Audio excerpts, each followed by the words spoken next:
Somos hermosas aves que alzan su vuelo a los cielos de la vida.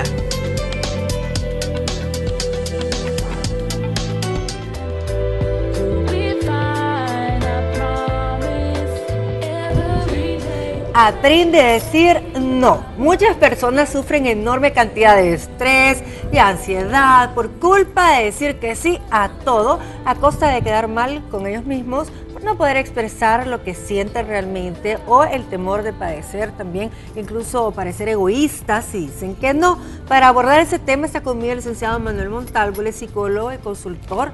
Muchísimas gracias por estar conmigo. Gracias por la invitación. Y realmente hay pocas personas capaces de decir no, sobre todo cuando es alguien de confianza, un amigo, un familiar, alguien que necesita algo o pide algo.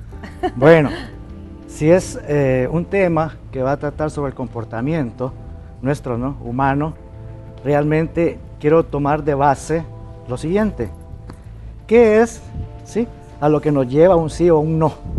¿Sí? ¿Qué es lo que está detrás, sí, de mis motivaciones?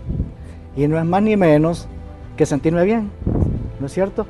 Sentirme bien tanto física, mental y emocionalmente. Partamos de ahí. Si ante situaciones en donde yo tengo que decir no, ¿sí?, pero digo lo contrario, un sí, la consecuencia va a tener algo siempre de bueno o malo, satisfactorio o insatisfactorio, justo o injusto, ¿ya? He ahí porque la importancia de que nuestras relaciones interpersonales en el marco de la familia, puede ser del trabajo, nuestros hijos, la escuela, etcétera, tenga que ver mucho este sí o no, ¿verdad? Y yo siento de que en el marco del trabajo y en la familia es donde más podemos partir, ¿no?, como un hecho de ejemplificar brevemente, ¿sí?, cuando hay que decir no. Y yo creo que es algo que debemos de aprender a hacerlo, porque realmente no todo nos conviene. Y sobre todo el decir no nos puede incluso como detenernos muchos problemas que podemos nosotros padecer por haber dicho que sí, algo que no estábamos de acuerdo. No, pongamos el ejemplo volviendo al punto del matrimonio. Es frecuente oír, ¿verdad?, los problemas que suscitan en el matrimonio debido a las incompatibilidades entre las parejas, ¿no? Y pensemos desde el momento en que nos vamos a casar, ¿sí?, los jóvenes, ¿sí?, que toman una decisión, porque ojo, ¿no?, hay una decisión que está sobre la base de ¿qué?, de alguna realidad, ¿sí?, superficial, pero no en una realidad de fondo, y de fondo sería conocerse mutuamente, ¿de acuerdo? Entonces hay una decisión que detrás de todo ello siempre, casi siempre va a haber un temor, va a haber miedo. ¿Y va a haber miedo a qué? A lo desconocido.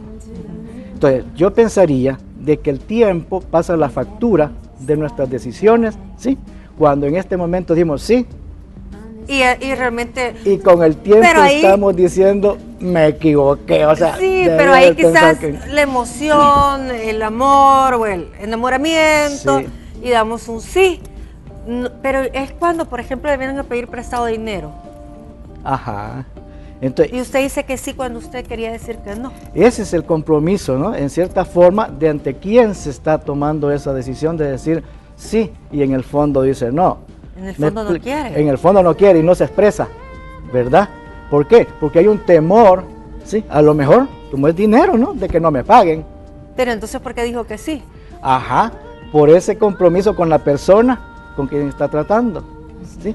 Es tanto el poder y la persuasión que quizás la otra persona tiene sobre mí, que va a actuar en mi subconsciente nada más, ¿verdad? Pero en mi expresión, va, pues, o sea, lo voy a hacer. ¿Tiene algo que ver con nuestra autoestima?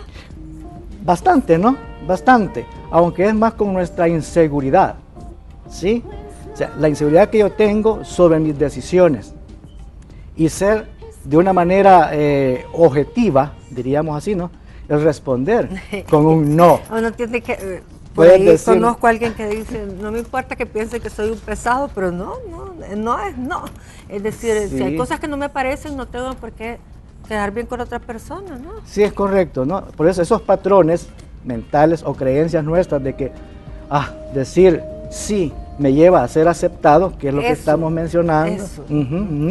Entonces, por eso me voy, ¿no?, en esa vía. La cuestión es, ¿qué pasa, como dije yo, en el tiempo y qué factura me pasan mis decisiones? Por ahí me decían que no se debe de prestar. el carro, la pistola, dicen por ahí los hombres, ¿verdad? Ni las mujeres. Peor. Hay que saber decir que no, dice. Sí, sí, correcto. Por eso decía al principio, ¿no? Es una decisión que se toma en base a una realidad y que tiene que ver bastante con juicios morales, ¿sí? Juicios de valor, en donde quien se defiende es la persona que ha de emitir una respuesta en sí o en no. ¿De acuerdo? Y en el trabajo somos de esas personas con problemas para decir que no. Entonces, seguro nos vamos a sobrecargar de más trabajo. Y sucede, en la práctica es muy común darnos cuenta de que hay empleados, ¿sí?, que bajo un dominio, ¿sí?, o dirección de un jefe, ¿ya?, y de un código, ¿ya?, un instrumento que nos está guiando el comportamiento, ¿sí?, viene a chocar demasiado, ¿no?, a tal grado que aquellas personas que son muy pasivas, ¿sí?, que son de las que quieren quedar bien con el jefe, ¿no?, Sí. que al final, pues aunque le digan quédate hasta más tarde, lo acepta muy frecuentemente, y en el fondo lo que estamos diciendo, ¿no?, ese sufrimiento emocional de luego llegar a la casa enojado, enojada, porque lo tienen muy controlado, muy dominado y no puede decir no. Mire, licenciado, pero a veces también uno se echa la fama de que dice que sí a todo. Entonces, por decirle que sí a todos, ya ni siquiera, o sea, abusan de ti, ya ni siquiera te preguntan qué es lo que opinas, sí o no. Es decir, ya saben que tu respuesta va a ser sí. Pero eso también... Y a eso le vamos a llamar manipulación, ¿de acuerdo? Hay personas de que cuando ven a alguien pasivo, ¿no?, o sea, complaciente, Complaciente, ¿sí?, sí. es el que es víctima generalmente de aquellos que presionan y tienen una influencia de poder sobre los Pero demás. eso, digamos, en nuestras relaciones sociales, pero Ajá. como padres de familia, nosotros tenemos que poderle decir que no a los hijos. Correcto, y eso está bajo la regla, y valga, hay una regla que yo siempre he practicado, ¿no?, con la educación de mis hijas, y es la regla del sí y el no. Sencillo, ¿no? Ahora bien, Pero un no tendría que ser acompañado de de un porqué. correcto, y un por qué son los valores, ¿sí? ¿Qué valor yo voy a estar inculcando, ¿sí?, en mis hijos, ¿sí?, cuando tengo de base mis valores? ¿De acuerdo? Yo decía a una de mis hijas, por ejemplo, bueno, te inculco, ¿sí?, un solo valor. ¿Cuál es? El respeto. Y me parece a mí, ¿no?, que sin dar tantos valores para decir, estoy practicando este valor o estoy inyectando este valor, qué sé yo, ¿no? El respeto creo que abarca mucho. Sí, vale. El respeto a sí mismo, a sí misma, el respeto a los demás, el respeto al tiempo, el respeto al trabajo, A la vida. a la vida misma, ¿sí? Entonces, quise que no se le olvidara, espero que lo esté pensando todavía, que sí, Que eso practique es un el valor respeto. que tiene que estar entre las prácticas, las reglas más bien del sí y el no en el hogar. Licenciado Manuel Montalvo, ¿cómo se le contacta para una capacitación, una consultoría? Yo tengo mi teléfono, obviamente, ¿no? 7782-6774. ¿sí? Bueno, Y tengo mi correo que es mmontalvo045@gmail.com. Licenciado, ha sido un placer platicar con Gracias, usted. encantado. Y sin Milena. duda que es una habilidad muy empoderadora el aprender a decir que no. Además, nos va a salvar de cometer muchos errores y de complacer a otros cuando nosotros deberíamos de pensar en nosotros primero. Correcto. ¿Verdad? Sí. Hay que ser un poquito egoísta en la vida, cuando sobre todo no nos conviene algo. Nos vamos a un corte y ya vengo.